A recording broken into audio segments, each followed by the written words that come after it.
Assalamualaikum warahmatullahi wabarakatuh. Pada kesempatan kali ini, Ibu akan membahas materi selanjutnya, yaitu mengenai desain database. Nah, nanti dalam materi ini kita akan sebenarnya lebih fokusnya ke pembahasan kelas diagram dan pembuatan spesifikasi file. Nanti untuk capaian pembelajarannya di sini diharapkan mahasiswa itu selain mengetahui, nanti diharapkan juga dapat memahami bagaimana membuat suatu desain database ya, dan penggambarannya database itu dengan menggunakan kelas diagram. Jadi sebenarnya untuk penggambaran database ini tidak hanya menggunakan kelas diagram saja, tapi kalau dulu misalkan kalian pernah belajar di mata kuliah sistem basis data, untuk pembuatan atau penggambaran database ini juga bisa menggunakan ERD dan LRS ya. Nah, nanti ini materi yang akan dibahas yaitu mengenai kelas diagram. Kemudian ini kita bahas sedikit kembali mengenai proses bisnis yang ada di studi kasus pembelian. Ya, kemudian di sini nanti penggambaran kelas diagramnya dan mengenai database. Nah, mengenai kelas diagram ya, ini ada dua definisi yang mendefinisikan mengenai kelas diagram. Yang pertama, ini definisi dari Tohari tahun 2013 ya. Beliau menyampaikan bahwa diagram kelas itu menggambarkan jenis-jenis dari objek dalam sebuah sistem dan berbagai jenis hubungan statis yang ada di antaranya. Sedangkan kalau menurut Akil tahun 2018 ya, beliau mendefinisikan kalau ini kelas. Kelas itu adalah suatu deskripsi dari satu set objek-objek yang berbagi atribut-atribut, operasi-operasi, relasi-relasi, maupun semantik-semantik yang sama. Ya, sebenarnya intinya kalau dalam menggambarkan suatu kelas diagram ini kita nanti akan menentukan struktur datanya. Struktur data yang digunakan dalam pengembangan sistemnya. Cuma ini nanti yang difokuskan ini mengenai objek-objek yang berkaitan nantinya dalam sistem tersebut itu apa saja nantinya. Nah, objek-objek tersebut nanti bisa terdiri dari atribut, operasi, kemudian bagaimana hubungan antara satu objek dengan objek yang lain gitu. Nah, ini merupakan kelas diagram. Nah, kemudian kalau untuk sebuah kelas itu sendiri ya, sebuah kelas itu sendiri itu juga bisa diartikan sebagai kumpulan dari objek-objek yang memiliki karakteristik yang sama seperti atribut, operasi hubungan, dan semantik ya. Jadi kalau biasanya objek itu memiliki suatu identitas dan objek itu juga memiliki atribut maupun operasi di dalamnya. Sedangkan kalau untuk kelas ini merupakan kumpulan dari objek-objek tersebut. Contoh misalkan ada objek nama mahasiswa namanya Adi, kemudian Nisa, misalkan Khairul. Nah, nanti kumpulan dari objek-objek mahasiswa ini nanti bisa membentuk suatu kelas yaitu mahasiswa. Gitu, dimana dalam kelas ini pastinya juga memiliki atribut dan juga operasi seperti itu ya. Contohnya seperti itu secara garis besarnya. Kemudian ya, kelas menurut pengertian dari Rumbaugh, Jacobson, dan Bos dalam bukunya Akil tahun 2018 bahwa kelas itu merupakan deskripsi dari satu set objek-objek yang terdiri dari atribut, operasi, relasi, dan semantik yang sama. Jadi kelas itu bukanlah suatu objek yang individual, tetapi lebih dari representasi seluruh set objek. Contoh lagi mengenai kelas dan objek, jadi cara gampangnya gini, jadi kalau misalkan ada cetakan kue, ya, cetakan kue. Jadi kalau objeknya itu adalah kuenya, sedangkan kalau kelasnya itu adalah wadahnya atau cetakannya, gitu. Ya, itu kalau diibaratkan sebagai cetakan kue. Jadi objek itu bisa diartikan sebagai wujud nyata, ya, wujud nyata dari suatu kelas. Nah, kelas itu merupakan template atau blueprint itu atau wadah seperti itu. Itu cara gampang pemahaman mengenai istilah kelas dengan objek gitu. Dan kelas ini memiliki 3 area pokok, ya, ada nama kelas, atribut, dan operasi. Nah, seperti ini nanti untuk penggambarannya dalam suatu kelas. Jadi kelas name itu ada di bagian atas, kemudian atribut ini di tengah, dan operasi ini di bagian paling bawah. Nah, untuk penamaan dari kelas, nama kelas, kemudian atribut, ada operasi, ini ada kaidahnya, ya. Jadi nanti harus diikuti dari aturan penulisannya tersebut, ya. Jadi kalau misalkan dalam pemberian nama suatu kelas, ya, itu biasanya diawali dengan huruf besar. Jadi kalau misalkan terdiri dari 2 suku kata, maka penamaannya untuk karakter pertamanya dari suku kata yang pertama itu diawali dengan huruf besar. Dan nanti untuk suku kata yang kedua, karakter awalnya itu juga diawali dengan huruf besar. Seperti itu. Dan kelas ini bisa digunakan untuk mewakili orang, tempat, ataupun hal-hal yang dibutuhkan oleh sistem yang nantinya dapat digunakan untuk menangkap atau menyimpan suatu informasi. Nah, sedangkan atribut, ya, atribut atau field atau properti itu sama aja. Nah, atribut itu merupakan suatu properti yang memiliki nama dari suatu kelas yang menjadi karakteristik dari kelas tersebut. Jadi yang paling mewakili dari kelas itu nanti bisa dijadikan sebagai atribut gitu. Dan sebuah atribut itu biasanya memiliki tipe data sesuai dengan bahasa pemrograman yang digunakan gitu. Dan penamaan dari nama atributnya itu diawali dengan huruf kecil pada suku kata yang pertama. Sedangkan untuk suku kata berikutnya, suku kata yang kedua, misalkan karakter awalnya itu diawali dengan huruf besar. Jadi seperti itu ya penamaannya. Jadi kalau misalkan kalian diminta untuk menentukan atribut dari kelas mahasiswa. Berarti yang paling mewakili dari kelas mahasiswa, atributnya itu kan contohnya seperti NIM, kemudian nama mahasiswa, alamat mahasiswa, tanggal lahir, nomor telepon, seperti itu ya contohnya. Nah, kemudian dalam penulisan suatu atribut dalam suatu kelas, itu nanti atribut itu bisa memiliki yang namanya visibility. Visibility itu merupakan spesifikasi yang dimiliki oleh kelas, kemudian atribut dan operasi yang menentukan hak akses atau jangkauan atribut dari atribut dan operasi tersebut. Jadi untuk visibility ini bisa dikategorikan menjadi 4, ada yang namanya public, private, package, dan protected. Kalau untuk private itu biasanya diberikan simbol dengan minus ya.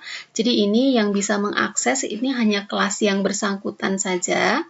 Kemudian kalau plus itu adalah public, ya public itu disimbolkan dengan plus, jadi ini yang bisa mengaksesnya selain yang ada di dalam kelas tersebut, kelas yang di luar kelas ini pun ya juga dapat mengaksesnya. Kemudian ada protected, itu simbolnya seperti crash. Ya, jadi kalau protected itu yang bisa mengaksesnya ini hanya kelas turunannya saja. Ya, sedangkan kalau untuk package, yang keempat ada package. Package itu yang bisa mengaksesnya itu adalah yang berada di dalam package yang sama saja, seperti itu. Jadi ini ya perbedaan mengenai beberapa visibility yang bisa kita masukkan ke dalam atribut ataupun operasi. Biasanya kalau misalkan dalam pemberian nama suatu atribut, kita gunakan visibility-nya adalah private. Makanya dalam penggambaran suatu kelas ya, untuk penamaan atributnya itu biasanya depannya menggunakan tanda minus. Itu berarti artinya private. Sedangkan kalau untuk operasi itu biasanya menggunakan visibility-nya adalah bersifat public, yaitu nanti di depan penamaan operasinya nanti menggunakan tanda plus, seperti itu. Nah, kemudian untuk operasi di bagian bawah ya, paling bawah di dalam kelas tadi ada operasi. Di operasi ini merupakan implementasi dari layanan yang diminta dari objek manapun dari kelas. Jadi yang nanti dapat diakses dalam kelas itu nanti apa saja gitu ya. Jadi operasi ini merupakan perilaku dari objek yang nantinya dapat mempengaruhi dari status objek tersebut. Nah, kemudian untuk contohnya, misalkan ini ada kelas mobil. Kelas mobil, kalau kalian perhatikan di sini, untuk penamaan atributnya, ya ada merek, mesin, model, tahun, warna. Ini sebelumnya menggunakan tanda minus. Ini artinya adalah bersifat private. Visibility-nya adalah private. Ya, kemudian dalam penamaan atributnya ini disertai dengan menampilkan tipe datanya. Kemudian untuk yang paling bawah, untuk operasinya ini ada break, move backward, move forward, move left, move right. Ini depannya ini dikasih dengan tanda plus. Plus ini artinya visibility-nya adalah bersifat public, seperti itu ya. Jadi kalau digambarkan misalkan dengan menggunakan bahasa pemrograman Java misalkan ya. Jadi di sini ada kelasnya adalah kelas mobil. Kemudian ini adalah untuk mendefinisikan tipe datanya. Tadi sifatnya private, kemudian diikuti dengan tipe data dan baru nama atributnya. Kemudian di sini ada public void break, tadi merupakan operasi atau metodenya. Jadi ada break, ada move backward, move forward, move left, dan move right. Nah ini contoh pembuatan kelas ini kalau digambarkan dalam bentuk bagan seperti ini gitu. Nah ini kalau misalkan dalam bahasa pemrograman nanti seperti ini jatuhnya. Oke. Nah, kemudian untuk penggambaran suatu kelas itu sendiri, jadi kalau misalkan kalian sudah membuatkan suatu mock-up-nya, ini sebenarnya dari mock-up ini ya kita bisa membuatkan kelasnya. Ya, misalkan ini nama kelasnya adalah barang. Nah, ini kan kita bisa menentukan atributnya seperti kode barang, nama barang, harga, dan stok. Ya, makanya di sini kita bisa menentukan atribut-atributnya adalah kode barang, nama barang, harga, dan stok yang diikuti dengan tipe datanya gitu. Nah, kemudian di sini kita lihat ini kan ada tambah, ubah, hapus, simpan, batal, keluar, dan cari. Nah, ini merupakan operasinya atau merupakan metodenya. Nah, jadi penggambaran dalam kelasnya itu bisa seperti ini gitu. Jadi acuan dalam pembuatan kelas itu selain melihat dari mockup-nya, bisa juga melihat dari listing programnya ya, atau bisa juga melihat dari desain database-nya. Ya, kalau misalkan kalian belajar ERD ya, di ERD itu hanya menampilkan atribut-atributnya saja.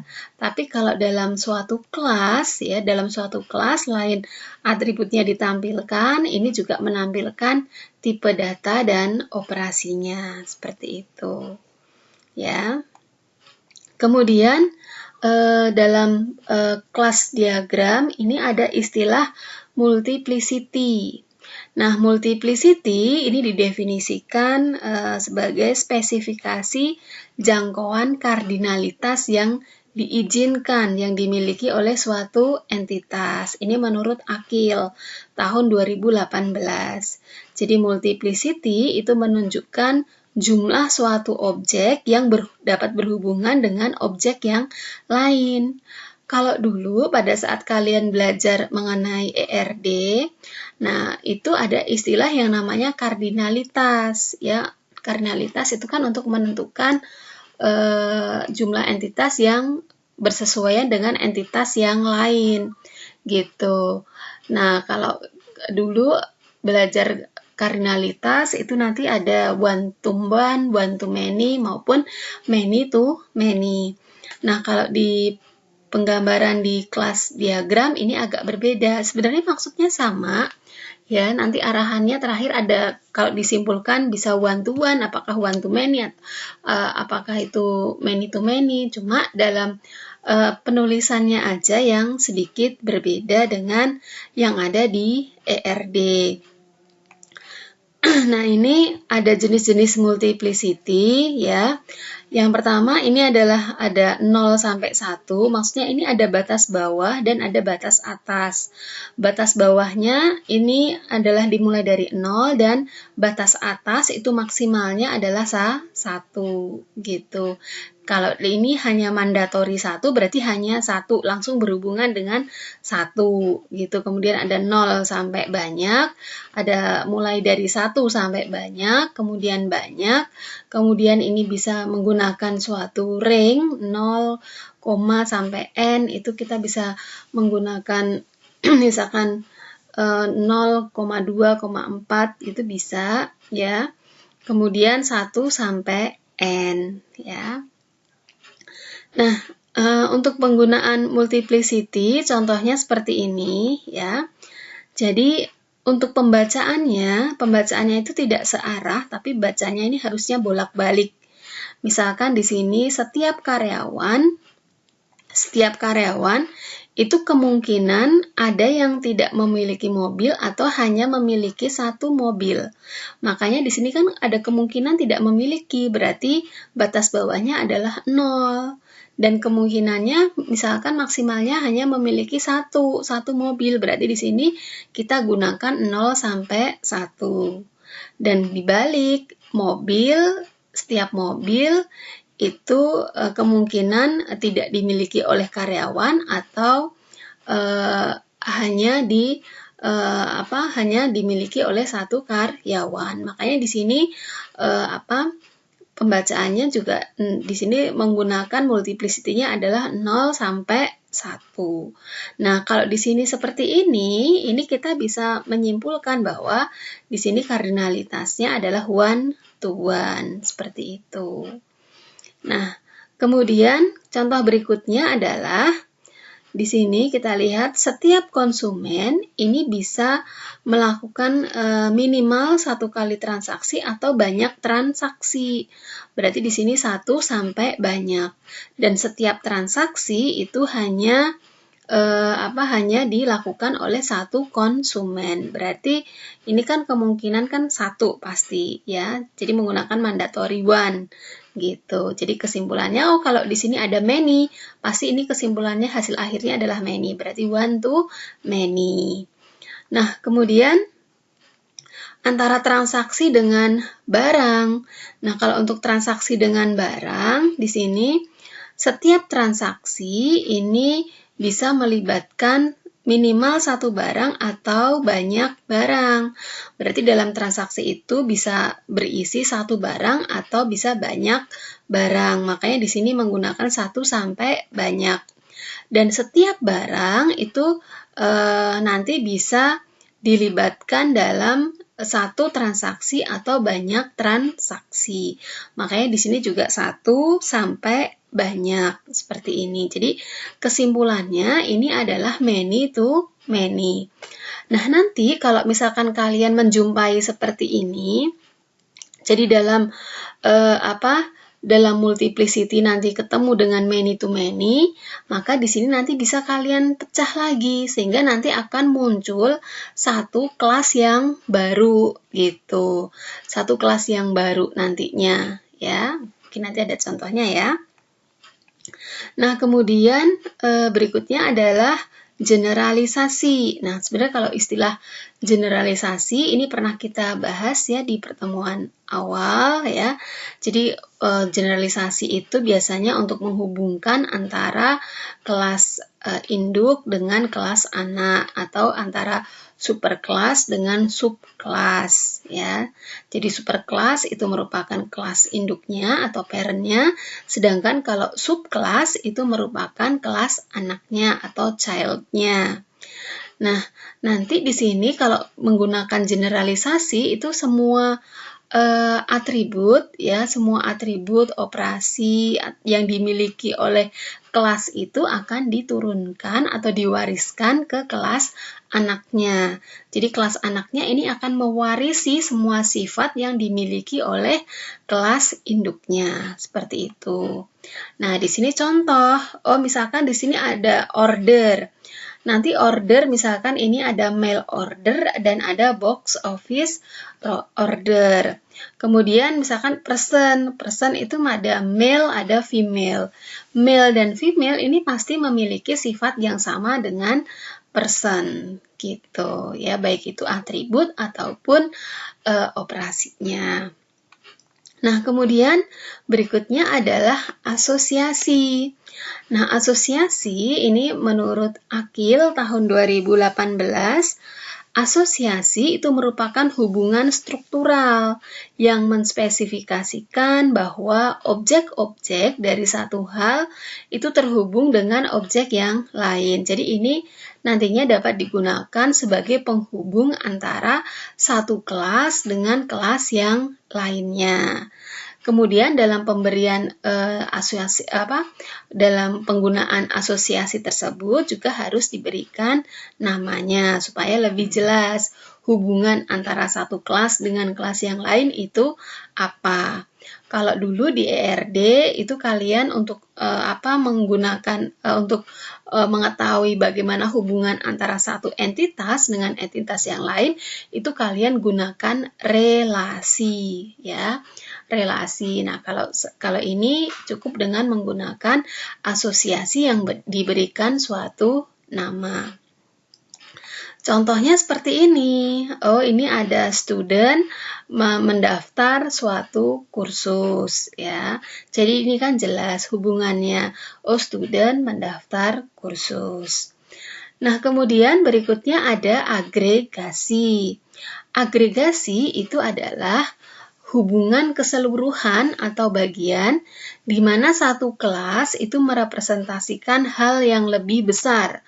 Ya, lebih besar dari keseluruhan yang berisi dari hal yang lebih kecil. Jadi ini merupakan bagian dari suatu kelas ya. Dan agregasi itu merepresentasikan hubungan yang memiliki ya, yang berarti bahwa objek keseluruhan memiliki objek-objek bagian ya. Jadi seperti ini penggambarannya ya. Jadi perusahaan ini merupakan keseluruhan sedangkan divisi ini merupakan bagian. Jadi bagian ini merupakan divisi ini merupakan bagian dari suatu perusahaan. Makanya ini bisa menggunakan agregasi. Seperti ini simbolnya. Nah, kemudian berikutnya adalah composite ya atau composition. Composite itu adalah merupakan bentuk agregasi dengan hubungan kepemilikan yang lebih kuat dan lifetime dari objek yang sebagai bagian dari objek keseluruhan. Jadi maksudnya gini, kalau untuk composition itu maksudnya jadi yang merupakan bagian itu bagian dari objek tersebut, yang dari objek keseluruhan tersebut, bagian itu akan ada selama objek keseluruhan itu ada. Gitu. Jadi kalau misalkan yang keseluruhan ini dihapus, maka secara otomatis yang merupakan bagiannya itu juga akan terhapus. Ya, jadi ini sangat bergantung sangat bergantung pada yang keseluruhan. Seperti itu. Jadi contoh misalkan di sini yang keseluruhan adalah keranjang belanja. Item barang ini merupakan bagian.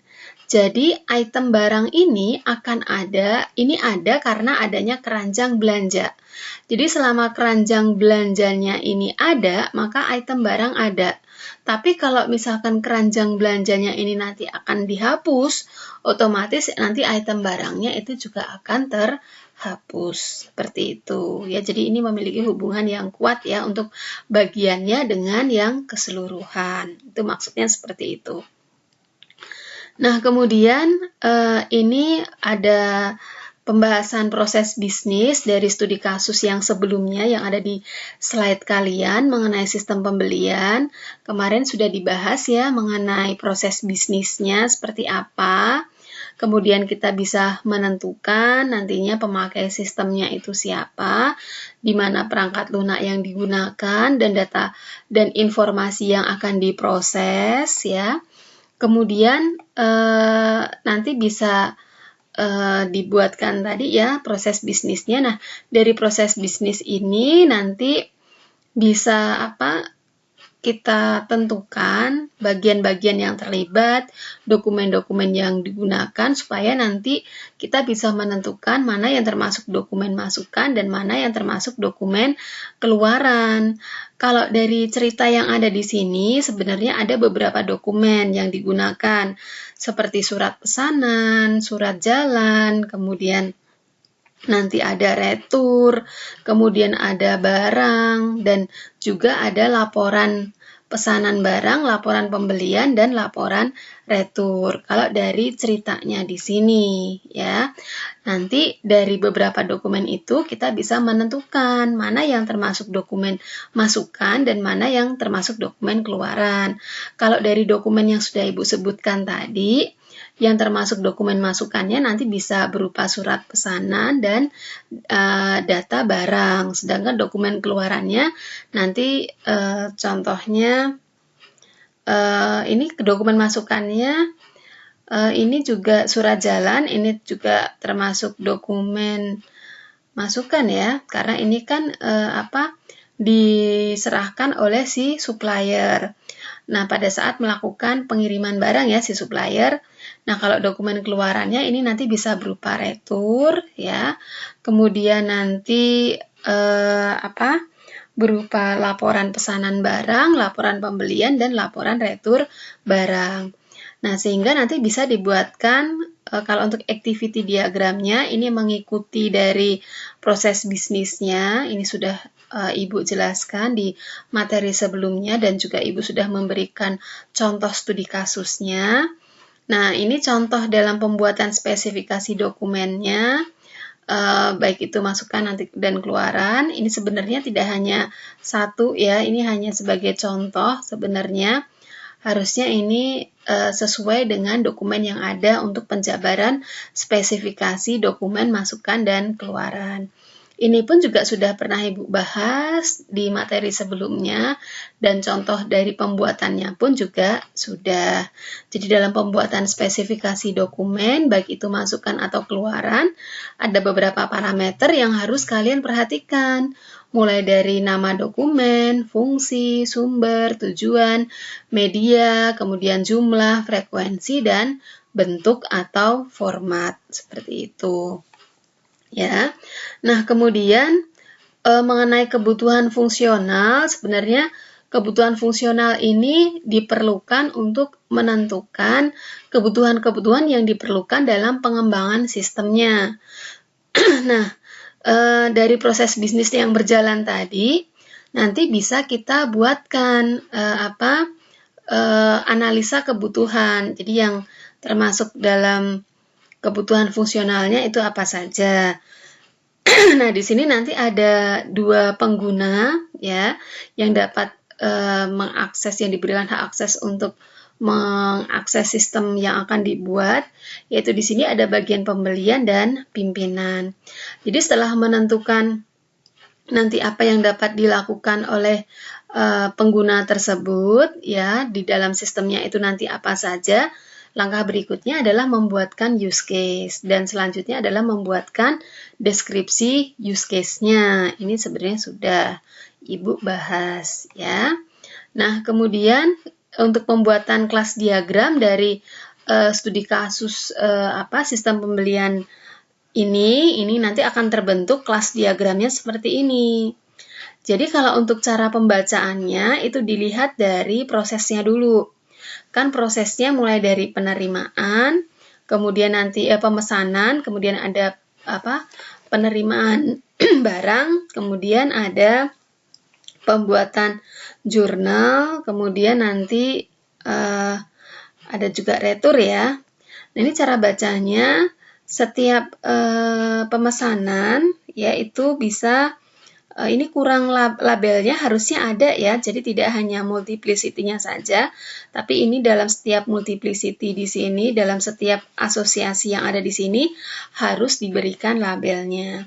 Jadi setiap pemesanan ini bisa melibatkan bisa melibatkan banyak barang, dan setiap barang nanti ini digunakan untuk banyak pesanan. Makanya di sini menggunakan, ini muncul satu kelas yang baru. Di sini kan many to many seharusnya. Nah, nanti di sini muncul kelas yang baru yaitu detail pesanan gitu. Nah, pemesanan nanti akan dilakukan oleh dikirimkan ke supplier. Nah, setiap dari pemesanan itu nanti akan diinputkan pembeliannya, di mana pembeliannya ini juga melibatkan banyak barang. Dan setiap pembelian yang dilakukan nanti juga bisa dibuatkan retur. Dan retur ini nanti juga melibatkan banyak barang. Dan setiap pembelian yang dilakukan nanti akan dibuatkan satu jurnal, dan setiap retur yang dilakukan juga akan dibuatkan jurnal harusnya ya. Nah, nanti setiap pembuatan jurnal ini nanti melibatkan banyak akun ya, banyak akun. Nah, nanti untuk user ini nanti yang akan mengelola kegiatan semuanya. User ini nanti menginput data pemesanan, kemudian banyak data pesanan, user ini juga akan menginput banyak data barang, juga user akan menginput banyak supplier, data supplier, dan seterusnya seperti itu. Ya, jadi ini nanti pemecahan ini dari many to many ini sehingga muncul suatu kelas yang baru ini nanti menggunakan simbol composite. Kenapa? Karena memang detail simbol kelas detail ini dia memang bergantung pada kelas yang keseluruhannya, kelas utamanya lah ya, seperti ini. Jadi ini menggunakan simbol composite. Nah, nanti sebenarnya dalam penggambaran suatu kelas diagram seperti ini kita secara tidak langsung ini kita bisa menggambarkan database-nya. Jadi nanti kalau misalkan ini diterapkan dalam satu aplikasi program, jadi database yang kalian gunakan dalam pembuatan tabel-tabelnya, ya nanti ada tabel user, tabel pemesanan, tabel detail pesan, tabel barang, tabel supplier, tabel pembelian, tabel detail pembelian, tabel jurnal, tabel retur beli, tabel detail retur, tabel akun, dan tabel detail jurnal. Nah, nanti ini harus kalian buatkan yang namanya spesifikasi file nantinya. Ya, jadi di sini didefinisikan dahulu mengenai database ya. Database itu merupakan kumpulan data yang saling berhubungan, secara logis dan merupakan data yang dibutuhkan oleh sebuah organisasi. Tujuannya adalah untuk menggambarkan relasi atau hubungan antara yang dibutuhkan dengan aplikasinya. Kemudian dapat menyediakan model data yang mendukung seluruh transaksi dan dapat juga untuk menspesifikasikan desain dengan struktur yang dibutuhkan oleh sistem. Nah, ini contohnya, tadi kan di dalam kelas diagram, penggambarannya salah satunya ada kelas supplier. Nah, ini kalian bisa jelaskan dalam pembuatan spesifikasi file. Jadi spesifikasi filenya ini tidak hanya satu contohnya, tapi nanti akan banyak contohnya. Gitu. Jadi dalam pembuatan spesifikasi file ini kalau acuannya, kalau misalkan kalian bikin kelas ERD atau LRS, kalian bisa melihat di situ nanti kalian bisa ambil atribut-atributnya. Kalau dalam kelas ya atribut beserta tipe datanya. Nah, kemudian kalian juga bisa melihat dari database yang sudah dibuat. Oh, misalkan nanti tabel supplier untuk misalkan atribut supplier, atribut kode supplier, misalkan tipe datanya apa, kemudian panjangnya berapa. Nah, nanti itu lebih detail lagi. Jadi untuk pembuatan spesifikasi file itu dasarnya dari situ, gitu. Jadi ini semuanya harus konsisten kalau kalian membuatnya, gitu. Tidak boleh terpisah atau penamaan atributnya itu beda-beda, itu nggak bisa, ya. Jadi kalau misalkan nanti kita masukkan ke dalam aplikasi program, kalau kalian antara desain dengan database-nya itu beda penamaan atributnya, nah ini pastinya tidak akan match ya, tidak konsisten. Kalau misalkan diimplementasikan nanti jatuhnya bisa terjadi error. Nah, nanti dalam pembuatan spesifikasi file yang perlu kalian perhatikan, ini ada beberapa parameter. Ibu jelaskan dulu parameternya. Yang pertama adalah nama file. Nama file ini nanti dilihat, disesuaikan dengan penamaan kelas atau penamaan nama tabel yang ada di database-nya. Harus sama. Misalkan nama filenya adalah supplier. Fungsinya untuk apa? Nanti file supplier ini misalkan untuk menyimpan data supplier. Kemudian untuk penamaan akronim, akronim ini nanti disesuaikan dengan softwarenya. Kalau misalkan softwarenya yang digunakan adalah MySQL, maka untuk penamaan akronimnya di sini menggunakan .myd. Jadi supplier.myd. Tapi kalau misalkan software yang kalian gunakan dalam pembuatan database-nya itu nanti misalkan di sini Microsoft Access, jadi nanti akronimnya nanti di sini tidak ada .myd-nya, jadi hanya supplier saja. Karena kalau dalam Access itu tidak ada extension-nya dalam pembuatan nama tabelnya, seperti itu. Jadi harus diperhatikan ya. Jadi untuk akronim ini, untuk extension-nya ini, nanti tergantung dari software yang kalian gunakan dalam pembuatan database-nya. Kemudian yang berikutnya adalah mengenai tipe file, ya. Mengenai tipe file itu nanti yang biasa digunakan itu hanya dua, yaitu ada file master dan ada file transaksi. Jadi kalau file master itu biasanya datanya tetap, bisa berubah tapi dalam jangka waktu yang lama. Nah, untuk supplier ini, kenapa dia merupakan master? Karena kan data-data supplier itu kan biasanya kan tetap. Dia kan misalkan untuk supplier kan tidak setiap transaksi pasti datanya berubah, kan enggak. Mungkin data supplier bisa berubah. Contoh misalkan di atribut telepon. Mungkin telepon supplier bisa berubah, tapi kan itu dalam jangka waktu yang lama. Tidak setiap transaksi pasti berubah. Seperti itu. Jadi makanya di sini supplier itu bisa dikategorikan sebagai file master. Sedangkan kalau yang merupakan file transaksi itu datanya bisa berubah-ubah sesuai dengan transaksinya. Gitu.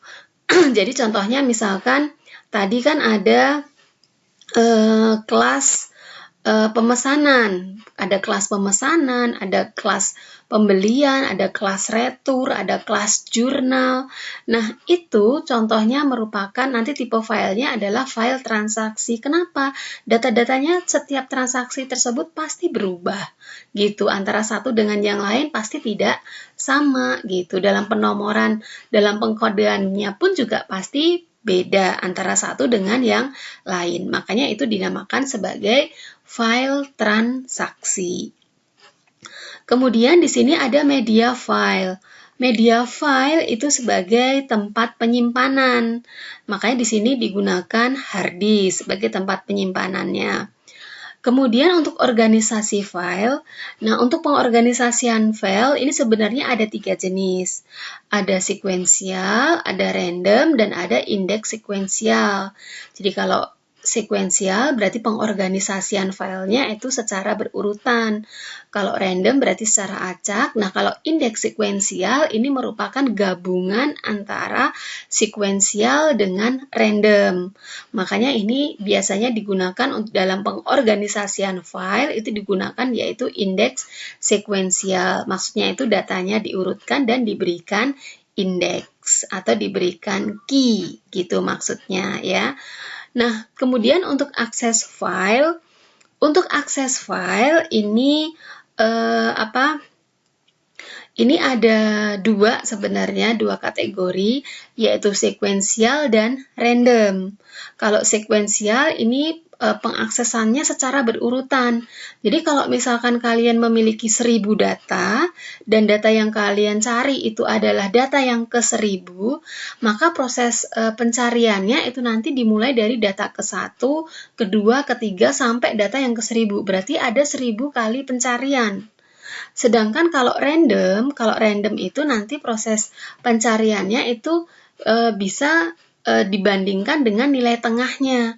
Nilai tengahnya itu apakah lebih besar atau lebih kecil. Kalau misalkan yang dicari itu data yang ke-1000, berarti nilai tengahnya lebih besar, lebih besar dibanding apa yang dicari itu lebih besar dibanding dengan nilai tengahnya, maka proses pencariannya dari nilai tengah ke data yang terakhir. Jadi kan kemungkinan ini pengaksesannya lebih cepat. Makanya ini digunakan yang random, seperti itu. Nah, kemudian mengenai panjang record, nah untuk menentukan panjang record, ini kalian harus membuatkan spesifikasi filenya dulu ini. Nah, tadi kan di supplier ada beberapa atribut, ada kode supplier, nama supplier, alamat, dan telepon. Nah, ini masing-masing ditentukan tipe data dan panjangnya. Ya, panjangnya berapa? Nah, ini kalau kita jumlahkan 3 ditambah 25, 28 ditambah 30, 58 ditambah 13 itu 71. Makanya di sini penulisannya adalah untuk panjang record 71 karakter. Atau bisa juga dituliskan 71 byte. Kenapa menggunakan byte? Karena satu karakter itu sama dengan 1 byte gitu. Dan kunci fieldnya apa? Kita lihat, yang menjadi primary key-nya apa di sini? Yaitu kode sub. Makanya di sini kunci fieldnya adalah kode supplier. Begitu ya cara pembuatan spesifikasi file. Dan pembuatan spesifikasi file nantinya ini akan banyak ya, tidak hanya satu itu saja. Oke, nah nanti Ibu akan memberikan contoh mengenai pembuatan kelas diagram, kemudian spesifikasi filenya, dan Ibu akan menggunakan contoh studi kasus sebelumnya, sehingga biar nyambung, jadi kalian paham, mulai dari pembuatan proses bisnisnya seperti ini. Activity diagramnya begini, spesifikasi dokumennya seperti ini. Kemudian analisa kebutuhannya seperti ini, use case diagramnya, deskripsi use case-nya, itu semuanya kemarin sudah Ibu bahas. Nah, ini sekarang nanti Ibu lanjutkan ke pembahasannya, nanti Ibu akan memberikan contoh mengenai bagaimana pembuatan activity diagram usulannya, kemudian kelas diagramnya, kemudian spesifikasi filenya. Sehingga nanti nyambung gitu. Jadi dari contoh studi kasus yang kemarin, sehingga kalian ada gambaran, nanti dalam menyelesaikan tugas kalian, nanti seperti ini, seperti ini, seperti ini. Gitu. Kalau contohnya itu satu studi kasus. Oke? Nanti ini akan Ibu jelaskan di part selanjutnya. Terima kasih atas perhatiannya. Assalamualaikum warahmatullahi wabarakatuh.